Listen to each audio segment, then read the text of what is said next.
La Ventana, con Marta del Vado. Por nuestra cabeza pasan al día muchas ideas, pero no nos paramos a pensar de forma crítica. Eres tú quien va a cambiar el mundo, quien destrozará las teorías de la humanidad. En La Ventana, más Platón y menos WhatsApp, con José Carlos Ruiz. Pues es la última sección de Más Platón y menos WhatsApp de 2025. José Carlos Ruiz, buenas tardes. Hola Marta, buenas tardes. Esto vuela, ¿eh? Esto vuela. Es que, pues mira, volando han pasado 8 temporadas y nos hemos comido ya casi 2025. Oye, el otro día estábamos hablando con Isaías Lafuente y él pensaba que la palabra del año para él, y yo la verdad es que la comparto bastante o completamente, es inhumanidad. Vale. Y pensaba, desde el punto de vista filosófico, si tú tuvieras que definir este 2025, ¿cómo lo harías? Mira, yendo por ese mismo derrotero, quizá me quedaría con incómodo. O sea, creo que el 2025 ha sido un año muy incómodo, ¿no? O también con desajuste, que es otra palabra que últimamente sí es una palabra que me permea mucho, ¿no?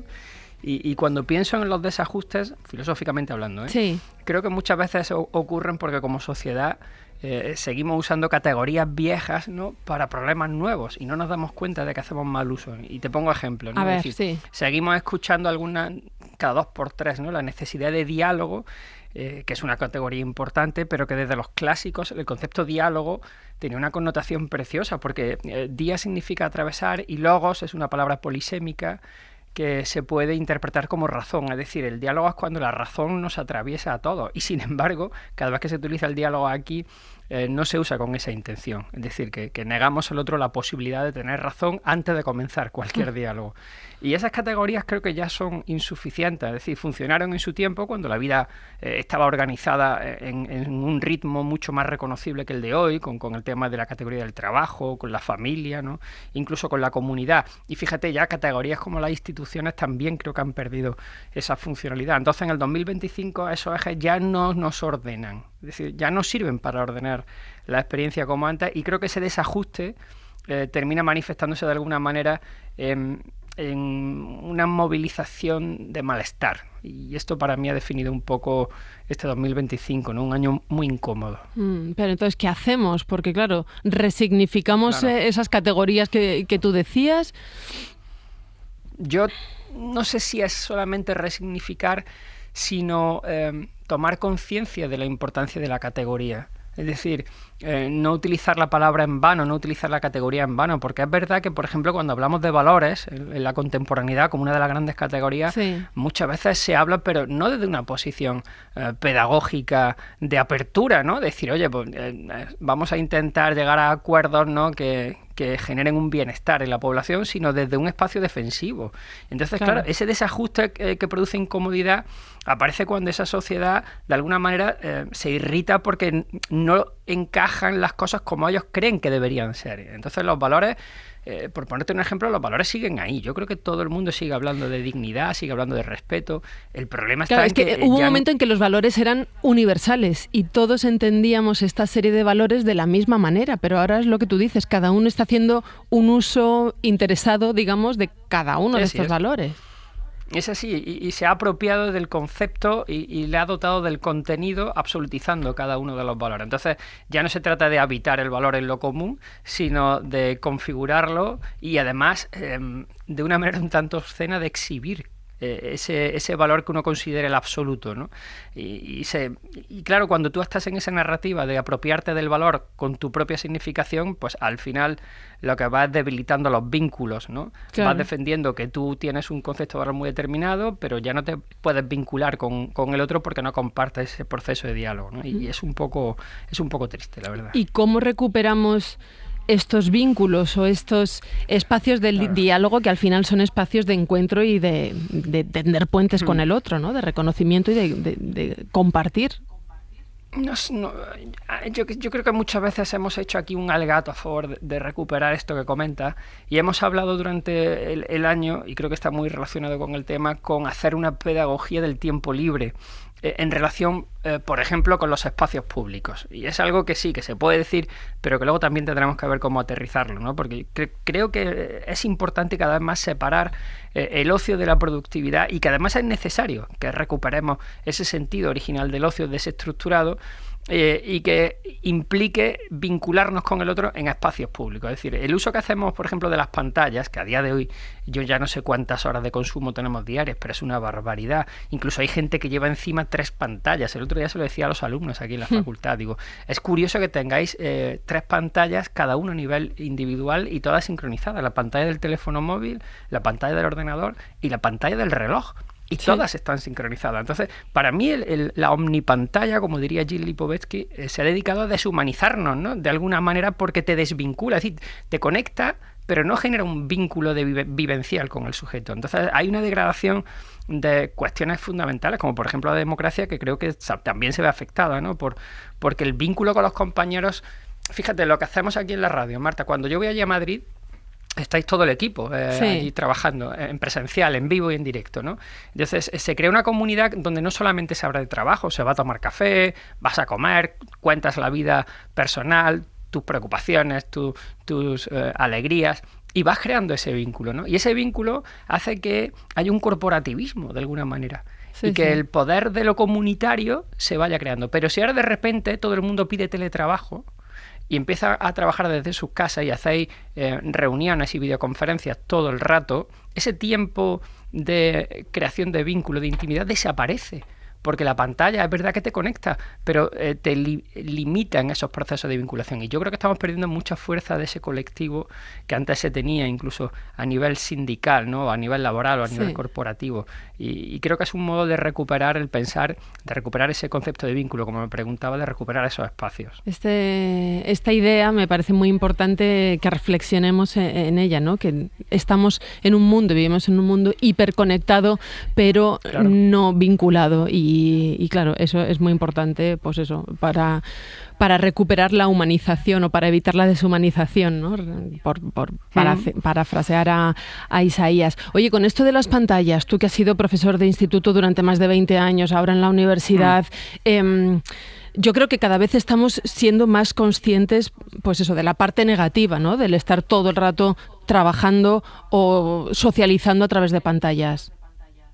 Sí, de hecho, bueno, ya los estudios, ya los colegios están reculando, o sea, están empezando a no poner pantallas, pero no creo que se trate solo, ¿no? de evitar esas posibles distracciones, sino de que en los centros educativos se creen espacios para generar vínculos, es decir, lugares donde los alumnos de alguna manera sientan que su papel dentro de la comunidad educativa es relevante, que lo puedes situar con otros iguales, y te pongo ejemplos con los que yo trabajaba hace tiempo y que me resultaron muy interesantes para este vínculo, ¿no? Que son las asociaciones de alumnos. Sí. Yo no sé si tu colegio tenía, el mío tenía uno hace mucho tiempo, tenía cierto poder en el sentido de que, bueno, nos contaban lo que sucedía en los consejos escolares, intentaban movilizar alguna cosa cuando quería involucrar a la comunidad de alumnos, pero esto ha desaparecido de casi todos los centros escolares. Es decir, la educación hacia la democracia, donde el sujeto tenga conciencia de que su voz y su voto tiene importancia, esto se tiene que empezar a hacer ahí, en los centros educativos, donde el alumno se posicione y empiece a tener espacios propios con otros iguales y sepa que está siendo escuchado, tenido en cuenta, y que forma parte de esa comunidad que es el centro educativo, ¿no? Y esa recuperación para mí, por ejemplo, sería un buen inicio. Claro, sí, totalmente. Y estaba pensando, según estás hablando, de otro espacio dentro del ámbito escolar que refuerza y que crea ese vínculo, es todo el tema de los deportes, ¿no? Deportes, cualquier actividad en equipo, efectivamente. Esto al final siempre une. Oye, en 2025 hemos repasado una cantidad de conceptos desde un punto de vista filosófico. Uno de ellos fue el orden. Pensemos, por ejemplo, en una biblioteca. Hay personas que organizan los libros con algún orden para poder localizarlos y quienes prefieren un poquito de azar, como cuenta el escritor Manuel Vicent. Tengo unos 200 o 300 libros, primeras ediciones, y después esta biblioteca tiene una ventaja, que no encuentro ningún libro, no está ordenada. Si necesito un libro, tengo que pasar el dedo índice por los lomos, por toda la biblioteca. Quiero decirte que la biblioteca a mí no me sirve más que como una atmósfera donde sé que ahí dentro están durmiendo todos los personajes. Qué bonito, ¿no? Sí, Me lo yo imagino.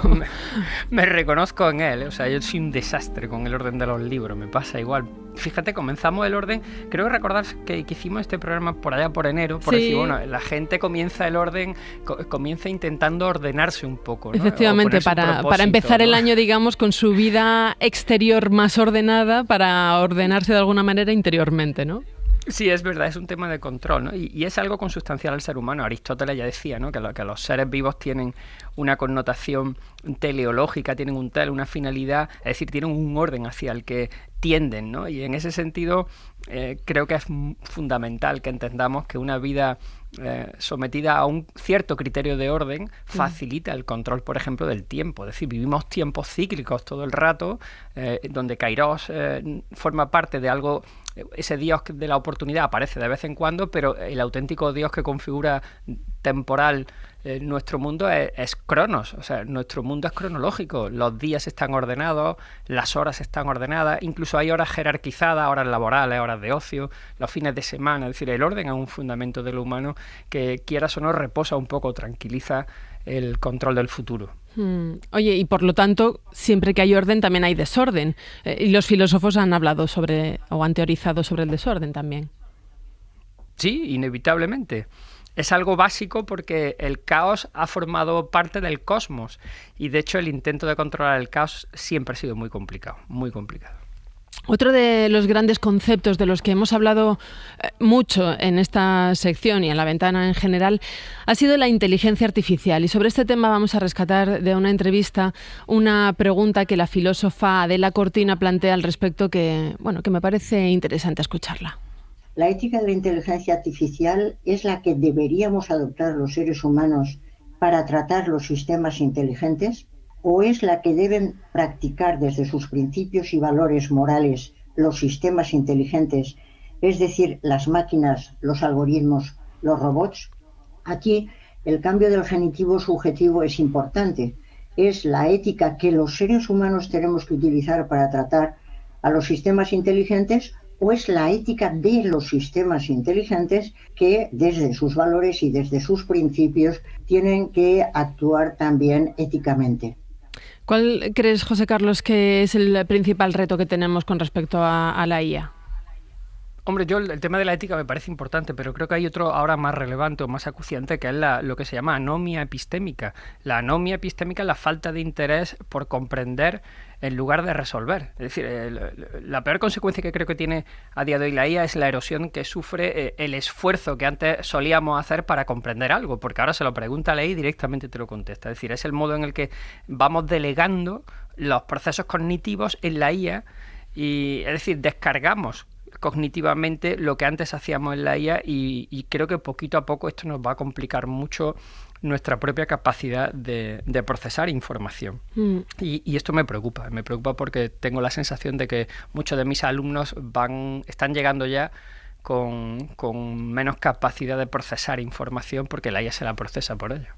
Ya lo notas, ¿no?, en las clases. Sí, lo notas sobre todo cuando lo sacas del texto escrito y acudes a la oralidad o le preguntas por aquello de la información, de dónde la ha sacado, qué libro leyó, qué capítulo. No, esto ya no, este esfuerzo, o incluso no tener que hacer una redacción, ese esfuerzo ya lo hace la IA. O sea, nada de trabajar en los procesos mentales. Oye, si hablamos de eso que es artificial, como la IA, también hemos analizado qué es lo real y hemos dedicado una sección en este Más Platón y Menos WhatsApp a hablar de lo auténtico. En nuestras relaciones sentimentales, por ejemplo, decíamos es donde menos máscara debe haber, y así lo recomendaba el psiquiatra Robert Waldinger. Una de las cosas más importantes de una buena relación es sentir que podemos ser nosotros mismos, que no tenemos que ocultar a la otra persona partes importantes de lo que somos. Dale, José. No, sí, estaba pensando en mostrarnos como somos. No es tan sencillo, o sea, quiero decir, lo auténtico además es una categoría muy difícil de comprender, porque no es lo que tú muestras, sino algo que se resiste de alguna manera a que sea sustituido. Es decir, ¿qué es auténtico? Pues auténtico, yo lo entiendo así, ¿no? Es algo que si de alguna manera desapareciera, pues no podría ser reemplazado. Por eso es auténtico, ¿no? Y no es solamente su singularidad, sino su imposibilidad de replicarlo. Entonces, desde ese punto de vista, yo creo que la autenticidad no es solamente esa cualidad que tú expresas, sino algo que demuestras que no se puede reducir a un proceso mimético, ¿no? Y no es sencillo. Entonces, enseñar eso de ti requiere un nivel de confianza altísimo. O sea, y fíjate, hablaba, no sé si lo has dicho tú, lo has dicho en el comentario, no lo has dicho tú antes, las máscaras, ¿no? Has hablado de la máscara, de la importancia de las máscaras. Hay un libro que leí hace tiempo de Richard Sennett, ahora no recuerdo el título, pero hablaba del concepto de máscara como la base de la civilidad. Y decía que para el civismo es fundamental que el sujeto tenga el mayor número de máscaras posibles, porque cada máscara significa que tú integras la mirada del otro, te pones la máscara para que se sienta cómodo en el conversatorio contigo, en el vínculo, ¿no? Y eso no significa traicionarte, sino tener en cuenta el contexto. Luego, utilizar máscaras en el día a día es un fundamento básico de vinculación. Entonces, no hay que rechazar las máscaras como si fuese algo negativo. Es decir, esta autenticidad donde uno dice yo soy así y por lo tanto me muestro desde mi singularidad, no deja de ser en cierto modo una falta de respeto hacia la mirada del otro en el contexto en el que se encuentre, ¿no? Sí, no, es que la máscara no es como, no lo tenemos que entender como algo falso, sino como un código, ¿no?, de conducta que permite socializar. Así es un saber estar. Pero el problema de ser auténtico pasa porque puedas sentirte ridículo, que es otro de los temas, ¿no?, que hemos tocado este año y que tuvimos como invitado a Julian Jennison, cineasta, escritor, autor de Deshacer el ridículo, un tratado sobre la risa. Es evidente que no nos reímos de las cosas porque a nuestro alrededor la gente se ríe de ellas. O más bien tú buscas modelos a los que te quieres parecer y te ríes de lo mismo que ellos, ¿no? Digamos que la vida hay un lento aprendizaje, no empiezas riendo sin motivo, como bebé ríes de manera innata. Es posible que uno de los disparadores de la risa sea ver que cuando tú te ríes de bebé, haces reír a los adultos y eso ya pues te motiva para reírte, ¿no? Es bonito esto del ridículo, ¿eh? O sea, quiero decir, cuando uno toma conciencia de que hace el ridículo y es capaz de relativizarlo, ¿no? Y también reírse de su propio ridículo, que debería de ser el objetivo de fondo, porque el ridículo en el fondo es una especie de disincronía entre lo que tú crees que estás haciendo o diciendo y cómo te están viendo los otros, ¿no? Y entonces a través de su mirada puedes percibir y de su risa, ¿no?, de que hay algo que tú no has conseguido expresar como en tu interior estaba imaginando que se expresaba, ¿no? Pero bueno, no deja de ser para mí, fíjate, es una cura contra el fanatismo, el reírse del propio ridículo. Claro, y de uno mismo. Por eso, reírse de esa parte. Supongo que tiene que ver con el hecho de que todo lo que se asocia a la filosofía está vinculado de algún modo, ¿no?, a la sabiduría. Y en otro programa nos hablaste de la ignorancia, lo opuesto a la sabiduría. Sí, bueno, a ver, es que, fíjate, la ignorancia es uno también de los fundamentos de ese ridículo que haces, porque no percibes, es decir, no has sabido leer o interpretar bien todo ese proceso del contexto en el que se mueven y por lo tanto te has configurado como ignorante. Pero sí es verdad que cuando te acudes a la filosofía, el ignorante famoso por naturaleza es Sócrates. Yo supongo que tú estudiarías en bachillerato aquella frase, ¿no?, de Sócrates de solo sé que no sé nada. Sí. Pero esta frase no la dijo él, pero se interpreta en que él utilizaba la ignorancia para empezar a preguntar. Es decir, él reconocía no saber de muchos temas y sus procesos dialogales utilizaban como fundamento el no conocimiento, es decir, la ignorancia. Es decir, que para mucha gente en filosofía es el inicio de los procesos de investigación. El problema es que en el siglo XXI casi nadie duda ya. Es decir, hay un libro de Victoria Camps, yo lo recomendé aquí hace tiempo, que se llama Elogio de la duda. Y lo publicó creo que fue en el 2016 o 2017 en ARPA, ¿no? Y en ese libro ya ella pone el acento en cómo en el siglo XXI esta duda se ha convertido en un elemento estigmatizado. Es decir, cómo reconocer que no sabes parece que es menospreciar tus procesos de construcción de la identidad. Entonces todo el mundo habla, especialmente en redes sociales, con un aplomo y una seguridad que dan, a mí me dan cierto miedo, ¿no? Porque todo el mundo parece tener ya la sabiduría muy clara, ¿no? En esas narrativas digitales. Y es preocupante, ¿no? Porque cuando se habla categorizando, digamos, cierras el espacio al diálogo también, que empezábamos hablando esta conversación. Otra cosa que igual habría que tener en cuenta es la ignorancia que pueden tener también nuestros representantes. Escucha esto que nos decía el filósofo Emilio Lledó. La pequeña o gran ignorancia que un individuo tiene, digo textualmente, un ser individual, no tiene mayor trascendencia, no hace daño. Lo terrible, lo grave, aquello contra lo que tenemos que luchar es que un ignorante determine nuestra vida, un ignorante tenga poder. O sea, la ignorancia individual, pues bueno, es inocente, si me quieres, pues todos, como no sabemos mucho, pues somos inocentes, no hacemos daño, pero un ignorante con poder es catastrófico para una sociedad. Y desgraciadamente, con todas las excepciones, o muchísimas que se quieran, la ignorancia, el no querer pensar, el no querer dialogar, el no querer entender, porque no les interesa, está a la orden del día en una buena parte de nuestra política. Es que tenemos varios ejemplos actualmente de ejemplos peligrosos de ignorantes con poder, ¿no? Me vas a hacer hablar y yo esta parte la llevo fatal. O sea, que decir, no, es que es verdad, es que me resulta doloroso e indignante. Son dos cosas que confluyen en mí cuando pienso, porque yo creo que es día a día, y mes a mes, y llevamos así varios años, ¿no? En que estamos asistiendo a una especie de bahorrina, de mucacos y de palafreneros, de consignas de partido. Es decir, que solo siguen una especie de consignas, son una especie de... ¿Cómo te diría? Mira, creo que la palabra es petimetre, que es esa figura que se adorna mucho, que busca nada más que la parte estética, ¿no? Es decir, que están preocupados mucho por su imagen, ¿no? Claro, pero habría que diferenciar entre si es ignorancia, si es egolatría o maldad, o todo junto. Es que, fíjate, tengo la sensación de que es el peor de todos, que es ignorancia.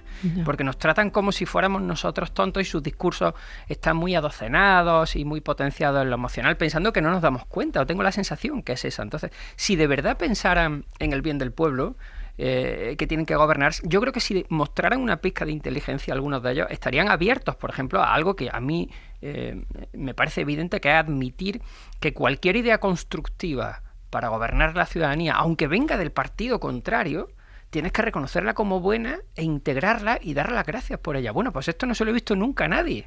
No. Nunca a nadie. ¿No te parece raro que ningún partido político haya pensado que el adversario tiene una idea buena, constructiva, y que si yo estoy en el poder y agradezco esa idea, la integro y la reconozco? ¿Esto por qué no se hace con toda la naturalidad del mundo? Pues tiene mucho que ver, o bien con la ignorancia, o bien con ese proceso ideologizado de sumisión a ese código del partido, ¿no? Entonces no creo que les importe a muchos de ellos el buen gobierno, sino que gobiernen los suyos, que es diferente, ¿no?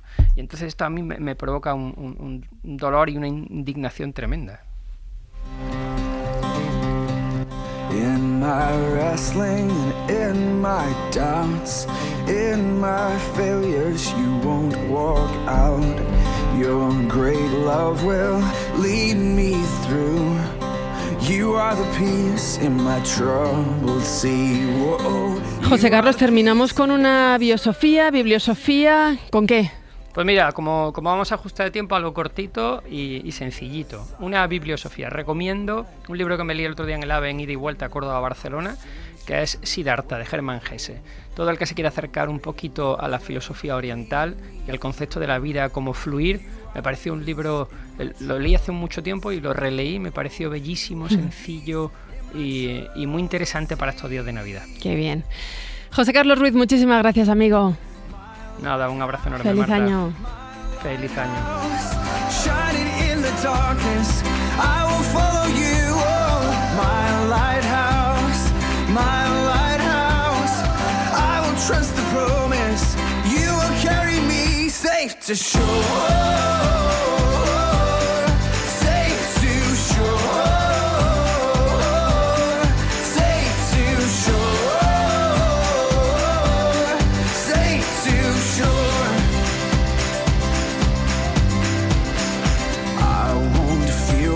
Tomorrow